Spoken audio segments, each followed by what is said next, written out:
Tsaka meron po tayong betta fish, 2 female tsaka 4 na male.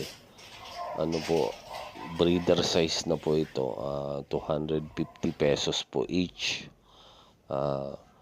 Meron din po tayong available na kaso juvie size pa lang. Ayun, pwede po kayong pumili. Kontakin nyo lang po ako sa Facebook account ko. Nakalagay po sa YouTube na profile ko po. Yan. Ito po, ano po ito, hindi pa po na-breed po ito, mga ano po to. Breeder size na sila pero hindi pa sila na-breed. Kaya ano, pwede po siyang, kumbaga ready to breed na po ito, mga betta fish. Yun lang po, salamat.